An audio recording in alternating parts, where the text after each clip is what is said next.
Hey, welcome back to Father and Son Investing. This is the monthly update for Treasury Bills October 2023. The theme of this video will be same old, and less. Let's get started. In today's video, I'm going to talk about where we are currently with Treasury Bills. Then we'll talk about where we're headed with Treasury Bills. We'll talk about a little disconnect between the market and the FOMC committee members. Then finally, we're going to talk about the unless part of this and the big player that's going to have a big effect on whether we're going to see increased Treasury bill yields before the end of the year or not, in my opinion.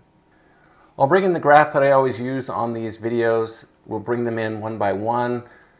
And what you're going to notice here is that pretty much everything has been roughly flat since July of this year, and that these are starting to behave in the way that they should be. By that I mean that the 4-year Treasury bill should be the lowest yielding Treasury bill, and the longer term Treasury bills should be the highest. What we're not quite seeing yet is that the 52-week Treasury bill has become the highest yielding Treasury bill. I expect that when the next auction comes out here in the next few days, that we're going to see the 52-week Treasury bill yield has come up significantly. I would expect it up there near the 26-week Treasury bill yield. So that's where we're at right now. For people who were complaining on the last time that my scale over here was too narrow, I went ahead and broadened it a little bit so you can get a feel for what is happening. Essentially, like I said, it's flat. And let's move on then to where I think we're going.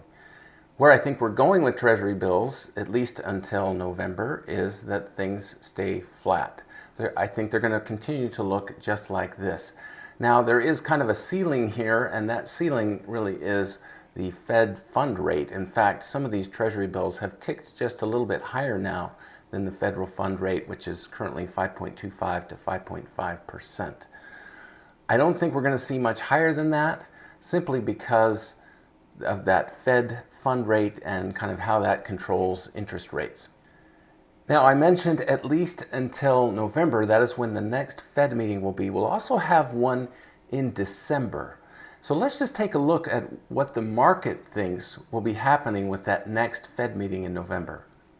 This is the CME Group website. On their website, they have a CME FedWatch tool where you can actually see a countdown to the next Fed meeting. It's 31 days as of today before the next meeting.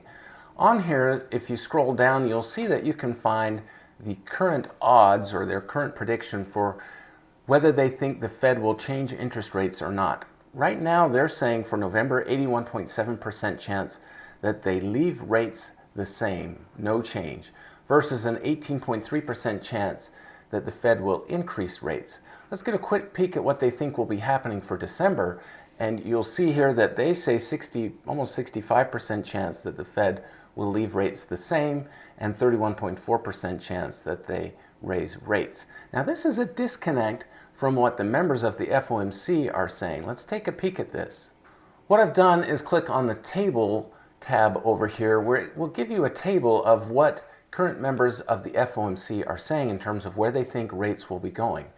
Now, you'll notice that the largest number here, 9, is in the 5.625% range, which would be higher than what the current Fed rate is. So members of the FOMC committee are saying that they think they're going to be raising rates one more time this year. You'll see some of the other numbers here. We've got at least 3 more people who think that rates will be higher before the end of the year, versus only 6 of that committee who are thinking that rates will either stay the same or come down.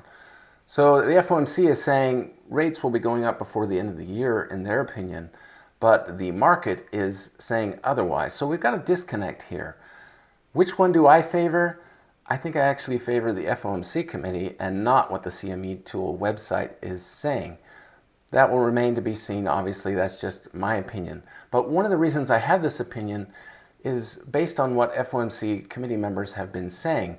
There's an interesting article in Reuters where they kind of synopsize whether the Fed committee members are in the dovish arena or in the hawkish arena and everywhere in between. So let's just pull that up really quickly.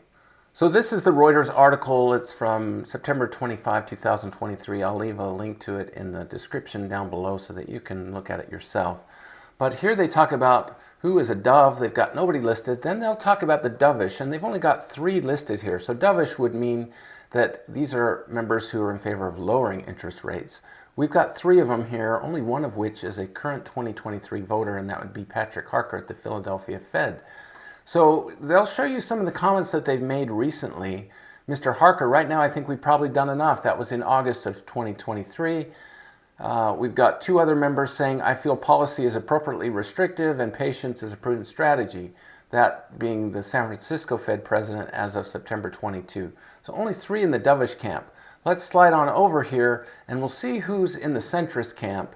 And we're going to see 4 members here, according to the Reuters article. That would be the New York Fed president, one of the governors, the Chicago Fed president, and the Boston Fed president. Some of their comments, it's still open to question as to whether we go forward. If confirmed, this is a person who's not confirmed yet, I'll stay focused on inflation until our job is done.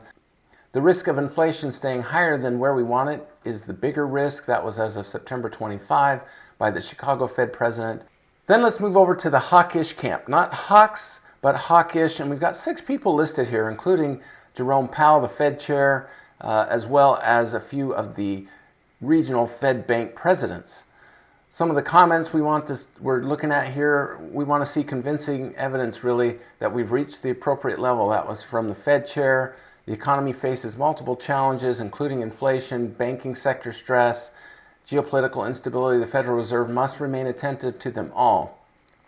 I'll let you turn to the article yourself so you can read what the rest of them had to say. Meanwhile, let's move on to who's in the hawk camp. These are people that the Reuters article definitely feels want to see interest rates go up. We've got 3 people there, including 2 governors and the Cleveland Fed president. So again, there's this disconnect between the market and what the Fed FOMC committee members are saying in terms of where interest rates will be going. Now, why do I give you all this information? Because if interest rates do go up again before the end of the year, then I expect to see Treasury Bill rates to go up incrementally. That's where I think we're headed. Now, I said at the beginning, same old, unless. And the wild card here is gas prices. Now, of course, gas prices have driven up inflation recently, and with some of the news coming out around crude oil, there's a good chance that inflation is going to be going up, and could there be even more than one rate hike before the end of the year? Let's take a look at what's happening with crude oil. This is an article that was updated yesterday by Market Watch. 4 reasons why oil prices are surging towards $100 a barrel. At the top of this list is the June announcement by Saudi Arabia that they would unilaterally cut oil production. That was re-announced again or extended in August, and then this month they said that essentially that's going to be through the remainder of 2023. So they have decreased their output of oil. That's number 1. The number 2 reason that this article lists says no Cushing. And Cushing, of course, they're talking about Cushing, Oklahoma, and the amount of oil that is being stored there. Right now, it is the lowest since July 2022. It's at 21.9 million barrels. It's never dropped below 20 million barrels since 2014. And there's concerns that if this cushion of oil here continues to drop, that's going to put upward pressure on crude oil. The number 3 reason they list there has to do with profitable products and how much spread there is between the crude oil and the products that it makes. That current profit margin there is very wide, and because of that, there's demand by refiners for crude oil. The last reason that they list there has to do with speculators and the effect that speculators can have on a market. So we've got this wild card here, the price of crude oil. And if that price spikes, we're going to see potentially increases in inflation and again, maybe some more impetus from the Fed to continue raising rates. If you look through that Reuters article, you're going to see comments in there about the possibility of inflation re-spiking. We're going to wrap this up just with what we should be expecting in terms of what your Treasury bill rates may be doing as announcements come out.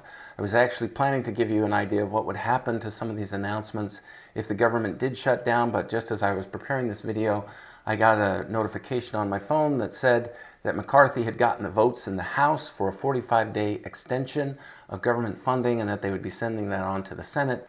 Briefly, however, should that funding not go through, what we can expect, at least out of the Bureau of Labor Statistics, is that none of these reports that I'm about to talk to you about would come out, which would leave the Fed flying blind for who knows how long until the government reopens. So on Tuesday, we've got the JOLTS report coming out. That'll give us an idea of labor. Later in the week, the employment situation. Next week, or excuse me, the following week, we'll have Producer Price Index, the PPI, and the CPI coming out. So October 11th and October 12th, that's where we really want to pay attention. That's going to wrap it up for today's video, same old, same old. The video I'll be making in just the next few days is going to have actually better information because that's going to be about Treasury notes and Treasury bonds, and that really is where the action is right now.